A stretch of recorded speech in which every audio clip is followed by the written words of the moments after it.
मैं घर में बहुत परेशान हूं। तिवारी जी बहुत सक्षम है, यादव जी बहुत सक्षम है, तो आप कल्पना करिए कि आपका समाज अच्छा होगा क्या? मैं 3 लोग जिसको रोटी नहीं मिल रही, मैं तिवारी जी का जाके यदि मेरे को शिक्षा अच्छी नहीं मिली, मुझे कुछ सुविधाएं नहीं मिली, तो मैं तिवारी जी का चोरी करूंगा, बढ़ेगा तिवारी। तो समानता वाली शिक्षा, ट्रांसजेंडर को यदि हम दिव्यांगों को शिक्षा की धारा में नहीं लाएंगे तो हमारा समाज जाएगा कहां? अभी मैं देखा था होशंगाबाद से जब मैं इस्तवा बाईपास अप डाउन करता था, तो इटारसी बस स्टैंड पे एक बच्चा, दिव्यांग बच्चा, दोनों पैरों से चल नहीं पाता था। मोहित पांडे सर जानते होंगे, वो बच्चा ऐसा इशारा करता था बस पास आकर के, 1 रुपए दो मेरे को।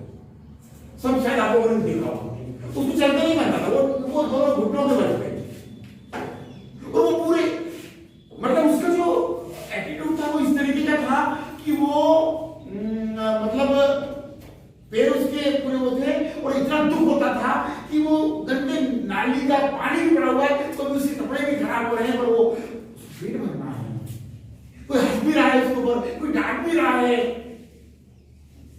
मुझे बहुत पीड़ा होती थी, मुझे बहुत दुख होता था। मैंने कभी उसको पैसे देने का प्रयास नहीं किया, पर मैं ये चाहता था कि उसको किसी विद्यालय में उसको प्रवेश दिलाया जाए। पर दुखद है इस हमारे समाज की विकास का कि उसको कोई ध्यान ही नहीं है, कोई देखने वाला ही नहीं है। आज अपन देख रहे हैं कि यहाँ पे काशी में कितने सारे छोटे छोटे बच्चे, वो जो व्हाइटनर होता है ना, व्हाइटनर जो हम किताबों से वो लगाते हैं, उसका नशा करते हैं, व्हाइटनर को सुनते हैं। मुझे मेरा एक दोस्त है, उसकी स्टेशनरी की दुकान है, वो बचपन से मेरे साथ पढ़ा हुआ है। होशंगाबाद में मैं दुकान का नाम नहीं लेना चाहूंगा, वो मेरे बचपन से साथ पढ़ा है दिल्ली में। जब एक बच्चा आया रुमाल लेकर के, उसकी स्टेशनरी की दुकान है, तो उसने उससे मांगा वो व्हाइटनर, तो उसने फर्स्ट फ्लोर का दे दिया। मैंने उससे बात की, तो क्यों दिया तुमने? अरे बोले क्या फर्क पड़ता है, हमारा धंधा है, 50 आपने रोज हमें देना बड़ा फायदा होता है। मैं आपको बता दूं, आज आप इस विद्या मंदिर में हूं, उस मेरे दोस्त से मैंने मित्रता खत्म कर दी। मुझे इतनी पीड़ा हुई कि मुझे बहुत अच्छे से मालूम था कि उस बच्चे को मैं नहीं समझा पाऊंगा, क्योंकि उस बच्चे को सुधारने के लिए नशा मुक्ति केंद्र में उसको ले जाना होगा। पर तुम्हारे हाथ में क्या था कि तुम इतना तो कर सकते थे कि उसको व्हाइटनर ना देते। यदि सभी दुकानदार यूनाइटेड हो जाए कि ये जो बालक आ रहे हैं, ये बच्चे आ रहे हैं, ये कचरा बीनने वाले बच्चे हैं, आप उनकी कल्पना कर सकते हैं उनका दायित्व। मैं नहीं कहूंगा कि मुझसे बड़ा दायित्व है कि गंदे को उठा रहे रोड की और पूरा कचरा उठा करके कबाड़ में जाके देते हैं। करते क्या है, उसके बाद वो व्हाइटनर का नशा करते हैं। शिक्षा कितनी दूषित हो गई, कार्य कितना उच्च है और शिक्षा नहीं है उनके पास, तो वो नशा कर रहे हैं। तो दिन भर आप विश्वास नहीं करेंगे, वो आइडिया वो बेनाडिल में मेथनॉल होता है, पूरी बेनाडिल पी जाते हैं। बेनाडिल क्या है, एक कफ सिरप है, उससे नींद आती है, नशा नहीं होता उसमें, और उन्हें कुछ नहीं मिलता। तो वो मार्केट में जाते हैं, क्या आज की डेट में बेनाडिल कफ सिरप यदि आप मार्केट में जाएंगे 150 रुपए की से कम नहीं होता, पर उनके 150 रुपए को बड़ी बातें चोरी कर लेंगे, कुछ भी कर लेंगे, कचरा बेच देंगे और कर लेंगे। उनको तो क्योंकि वो ना भावनात्मक रूप से कमजोर हैं, शारीरिक रूप से कमजोर हैं, पारिवारिक रूप से कमजोर है, सामाजिक रूप से कमजोर हैं। ये असमानता हमारे समाज को बहुत खराब करेगी। तो साथियों, इसके ऊपर में चिंतन करना बहुत आवश्यक है, और आप सब हम लोग मिलकर के इन सब चीजों का सामना करेंगे। हम सब जब मिलकर के इसको आगे साथ मिलकर के लाएंगे, तब याद पड़ेगा, तब हमारी इस चीज में परिवर्तन आएगा। तो कॉम्प्लेक्स ऑफ क्लस्टर से बताऊंगा मैं कि एक जगह 5 बच्चे, एक जगह 40 बच्चे, 40 बच्चों में एक टीचर, 5 बच्चे, 6 शिक्षक। क्या है? तो स्कूल का क्लस्टर बनना चाहिए, यूनाइटेड होना चाहिए। बराबर की संख्या में 30 बच्चों पे एक शिक्षक, 60 बच्चों पे 2 शिक्षक, 90 बच्चों पे 3 शिक्षक, इस तरीके से व्यवस्थाएं होनी चाहिए। इस तरह की व्यवस्थाएं नहीं होंगी तो रिजल्ट अच्छा नहीं मिलेगा, बच्चे के ऊपर ध्यान नहीं होगा, बच्चे बेकार हो जाएंगे। अभी मैं संकुल प्राचार्य था, यादव जी जानते हैं, वीके सर जानते हैं कि ये स्थिति थी कि कहीं पे टीचर भी नहीं है, कहीं 4 टीचर हैं। तो ये सब चीजें नहीं होना चाहिए। हमारी नई राष्ट्रीय शिक्षा नीति में इस बात को बहुत विशेष जोर दिया गया है। और उसके बाद निर्धारण और प्रमाण, स्कूल शिक्षा के लिए मानक निर्धारण, स्कूल शिक्षा के लिए मानक निर्धारण से तात्पर्य यह है कि एजुकेशन है, स्कूल एजुकेशन है, इसके ऊपर कोई स्टैंडर्ड होना चाहिए। मैं हूं बहुत अच्छा पढ़ रहा हूं, एक है उसे कुछ नहीं आ रहा, कोई स्टैंडर्ड ही नहीं है। तो अभी स्टार्ट हुआ है, अभी जो नास का सर्वे हुआ था, उस नास के सर्वे में नेशनल अचीवमेंट सर्वे था। उसमें सेंट्रल ने एक पूरा ऑल ओवर इंडिया में सर्वे करवाया कि बच्चों का स्तर क्या है।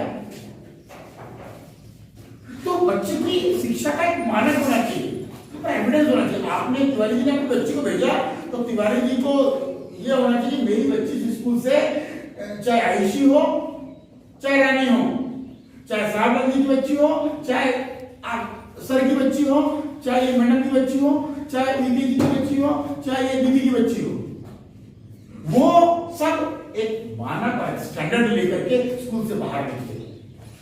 अब मैं आपको बताऊं कि मेरी मैडम है, वो एक मैं 50 बार बोल चुका हूँ, शायद हमारे सरिता मैडम मुझे भूल लगी, जैसे ये बार मेरी सब कितनी बार बताओगे आपकी बात।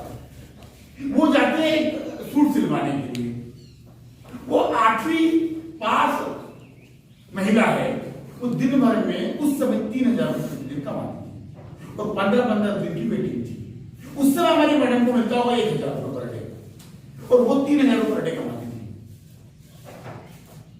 तो आप राष्ट्रीय शिक्षा नीति में इस बात पर स्वरोजगार के ऊपर भी बहुत ध्यान दिया गया। तो आज देखिए सभी लोग डॉक्टर बन जाएंगे तो डॉक्टर की वैल्यू नहीं रहेगी, सभी लोग कलेक्टर बन सकते हैं क्या, सभी लोग एक्टर बन सकते हैं क्या, नहीं ना। मेरा मतलब ये कि हर चीज की आवश्यकता है, पर शिक्षा आज मैं ये नहीं कहना चाह रहा हूं कि ये जो निर्माण कार्य हो रहे हैं ये बंद हो जाना चाहिए, मैं ऐसा नहीं कहना चाह रहा हूं। मैं ये कहना चाह रहा हूं कि निर्माण कार्य करने वाले को भी इतना मानदेय मिले, उसका स्तर शिक्षा का इतना अच्छा हो कि उसकी पढ़ाई इतनी अच्छी हो कि उसको जो घर पे जाए तो उसको हर चीज की सुविधा मिले, उसको स्वास्थ्य सुविधा मिले, उसको घर के वातावरण में, उसके परिवार में एक शिक्षा ऐसी हो कि घर में जाके शाम को वो घर पे जाए तो शराब पीकर कर ना जाए, ना पत्नी को मारे ना बच्चे को मारे। आज देखिए क्राइम कहाँ हो रहा है, देखिए आप एक बहुत उच्च स्तर पे अपराध हो रहा है और निम्न स्तर पे अपराध हो रहा है, बीच वाले स्तर पे अपराध की जो दर है वो बहुत कम है। कारण यही है कि वो बहुत ज्यादा पढ़ लिए। मैंने आपको राजन के बारे में बताया था कि 20 सिविल थे पर आतंकवादी बने। एक जो छोटे स्तर का तो कुछ नहीं सोचना, रोड पे पड़ा हुआ है, वो कोई समाज से कोई प्रोत्साहन नहीं है, राष्ट्र से कोई उसको। और ऑनलाइन क्लासेस देखिए, टेक्नोलॉजी तो आज हमारे भारत में प्रौद्योगिकी के बारे में आप समझ बहुत अच्छे जानते हैं कि आज हम यहाँ में बैठे हैं अपन कंप्यूटर पे, यहाँ से अभी मेल करेंगे तो अमेरिका में हमारे पूरी चीज पहुंच जाएगी, अमेरिका का यहाँ पहुंचेगा तो पहुंच जाएगी। अभी ऑनलाइन क्लासेस चल रही थी हमारी, अभी सरिता मैडम को मालूम है कि हम लोगों का जो डिजिटल ग्रुप चल रहा था उसमें हमारे पूरे शिक्षक लोग और बच्चे लोग जुड़े हुए थे। मैंने ऑनलाइन क्लासेस मेरी सरिता मैडम ने लिए, हमारे सभी शिक्षकों के लिए ऑनलाइन क्लासेस। मैं होशंगाबाद से बैठ करके कोरोना काल में, कोविड काल में ऑनलाइन क्लासेस देता था, इंग्लिश की ऑनलाइन क्लास देता था। तो बच्चे कितने जुड़ते थे? 5 बच्चे। क्यों भाई, मेरे पास 300 लड़कियां हैं तो बच्चे जुड़ रहे हैं 5। कारण क्या था कि यहाँ पे टेक्नोलॉजी का विकास है, नेट नहीं मिल रहा, इंटरनेट नहीं मिल रहा, एंड्रॉइड फोन नहीं है। तो जब टेक्नोलॉजी राष्ट्रीय शिक्षा नीति में ये है कि जब तक हमारी शिक्षा, अब यहाँ पर मान लीजिए कि हम कुछ चीजें ऐसी हैं जो कैसे पढ़ रहे हैं,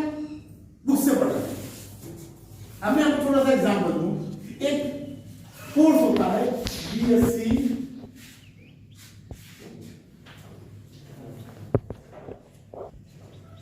बस खत्म कर रहा हूं, आप लोग मुझे बहुत मुश्किल से देख रहे हैं, मुझे समझना आ रहा है।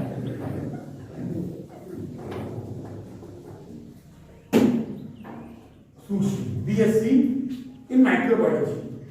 अब आप सोचो ये बीएससी माइक्रोबायोलॉजी एक कॉलेज में अध्ययन हो रहा है, एक कोर्स चलाया जा रहा है। अब बीएससी माइक्रोबायोलॉजी का मतलब है कि आपकी स्नातक का जो कोर्स है वो कोर्स में माइक्रोब्स, सूक्ष्म जीवाणु, सूक्ष्म विषाणु, सूक्ष्म कीटाणु, सूक्ष्म रोगाणु, जिनको हम अपने नेक्ड आई से, कंपाउंड माइक्रोस्कोप से,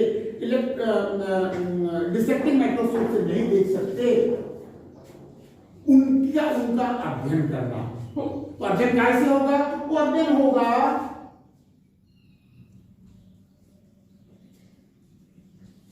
इलेक्ट्रॉनिक माइक्रोस्कोप से। कैसे होगा? इलेक्ट्रॉनिक माइक्रोस्कोप से। अब मैं आपको बता दूं साथियों, पूरे मध्य प्रदेश में इलेक्ट्रॉनिक माइक्रोस्कोप केवल भोपाल में एक जगह है, पूरे मध्य प्रदेश में, वो भी बंद पड़ा हुआ है। फिर ऐसी शिक्षा का क्या मतलब?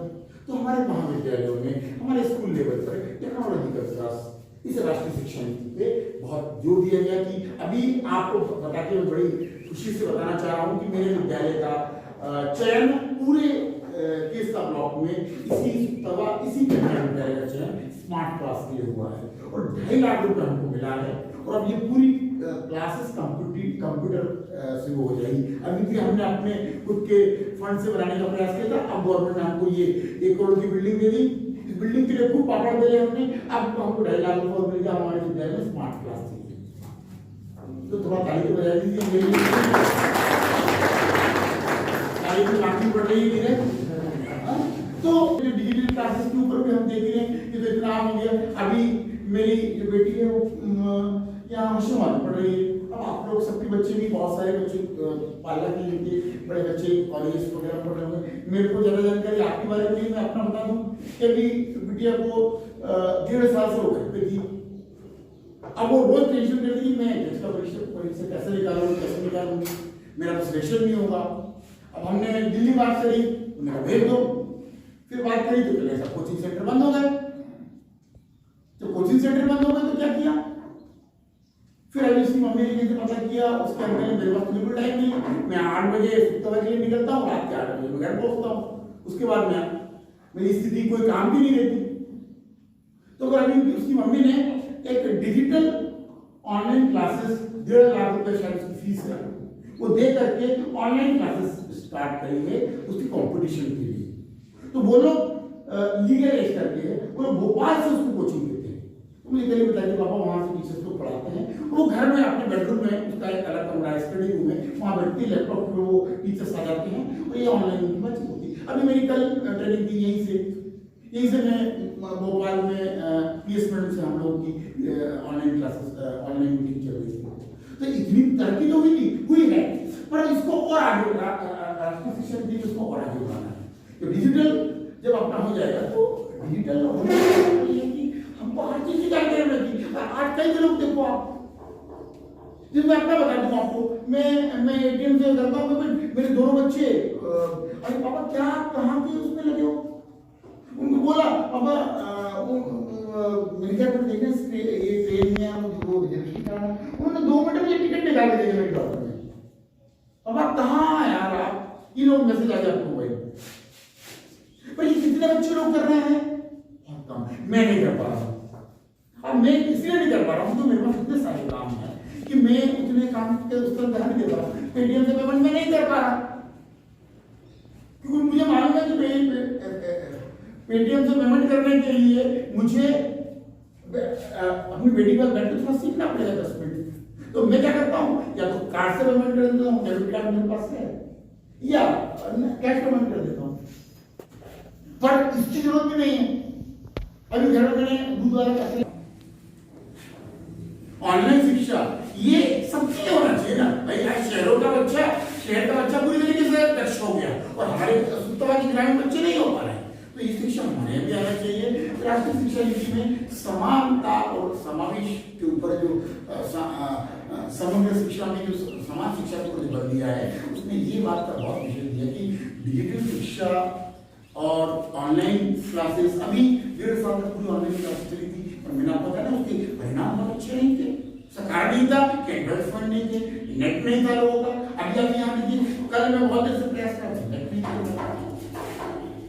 तो साथियों, आज हमारा 10वां बिंदु यहीं पे एसएमबीसी के सदस्य हैं, मेरे शिक्षक साथी हैं और ग्राम से बताए गणमान्य साथी लोग हैं। मैं आपसे सबसे एक ही निवेदन करूंगा कि आप अपने बच्चे को शिक्षित बनाएं, एक बच्चे को एक अच्छा इंसान बनाएं। हमारे समाज को, हमारे राष्ट्र को इसी बात की आवश्यकता है।